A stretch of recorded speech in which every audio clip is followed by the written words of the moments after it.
ভোটের মধ্যেই বদলে যাবে রেশন কার্ড, শুধু করতে হবে এই কাজ। তো চলুন বন্ধুরা, আজকে আপনাদের ভিডিওর মধ্যে দেখিয়ে দিচ্ছি শুধু কি কাজ করলে আপনাদের APL ration card BPL ration কার্ডে পরিবর্তন হয়ে যাবে। খাদ্য সরবরাহ দপ্তর রেশন কার্ডধারীদের কম দামে রেশন দেয়। এর দরুন দরিদ্র পরিবারগুলো সহজে নিজেদের ভরণ পোষণ করতে পারে। উল্লেখ্য, খাদ্য সরবরাহ দপ্তর কিন্তু সাধারণ মানুষের দুই ধরনের রেশন কার্ড সরবরাহ করে। প্রথম এপিএল রেশন কার্ড এবং দ্বিতীয় BPL ration card. APL ration কার্ডধারীদের মাথাপিছু 5 কেজি রেশন দেওয়া হয়, আর বিপিএল কার্ডধারীদের 35 কেজি নির্দিষ্ট রেশন দেওয়া হয়। কিন্তু রাজ্য সরকার এবার এই এপিএল রেশন কার্ডগুলিকেও বিপিএল রেশন কার্ড করে দিতে চাইছেন, যাতে সকলেই সমান সুবিধা পান।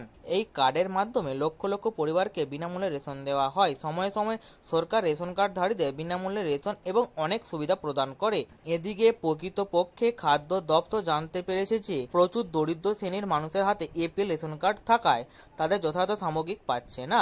তাই যে সমস্ত দরিদ্র শ্রেণীর মানুষের হাতে এপিএল রেশন কার্ড রয়েছে তাদের প্রত্যেককেই নিজ নিজের তরফে বিপিএল কার্ড প্রদান করবে খাদ্য দপ্তর, এমনটাই জানানো হয়েছে। এপিএল থেকে বিপিএল রেশন কার্ডের তালিকায় কাদের নাম আসতে পারে? 1. যাদের আয় 2 লক্ষ টাকার কম। 2. যাদের বয়স 18 বছরের বেশি। 3. যাদের বাড়িতে সরকারি চাকরিজীবী কেউ থাকবে না। 4. কোনো আয়কর দাতা থাকবে না। 4. 4 চাকা গাড়ি থাকবে না। ইতিমধ্যেই নাকি বিপিএল রেশন কার্ড প্রদান করা শুরু হয়ে গিয়েছে। সামনেই ভোট এসে গিয়েছে বলে দ্রুত গতিতে প্রক্রিয়া এগোচ্ছে।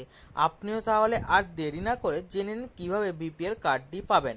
এপিএল কার্ডকে কিভাবে বিপিএল কার্ড করবেন। খাদ্য দপ্তরের তরফে প্রকাশিত তথ্য অনুসারে বিপিএল রেশন কার্ড পাওয়ার জন্য এমনই কোনো আবেদন প্রক্রিয়া দরকার নেই, তবে বিশেষ কিছু দিক রয়েছে। 1. আম জনতার আর্থিক অবস্থা অনুসারে খাদ্য দপ্তর সিদ্ধান্ত নেবে। 2. ইতিমধ্যে এপিএল থেকে বিপিএল করার প্রক্রিয়া করার জন্য রাজ্যের জেলাগুলির দায়িত্বপ্রাপ্ত আধিকারিকদের কাছে নির্দেশিকা চলে এসেছে। 3. প্রক্রিয়া অনুযায়ী জেলা আধিকারিকরা খাদ্য সুরক্ষা দপ্তরের কাছে এপিএল কার্ডধারীদের তথ্য পাঠাবে। তারপর সেই গ্রাহকদের বিপিএল কার্ড দেওয়া হবে কিনা তার চূড়ান্ত সিদ্ধান্ত নেবে সরকারের কর্মকর্তারা। তো বন্ধুরা, এই ছিল আজকের আমার ভিডিও যদি ভালো লাগে চ্যানেলটিকে অবশ্যই সাবস্ক্রাইব করে দেবেন।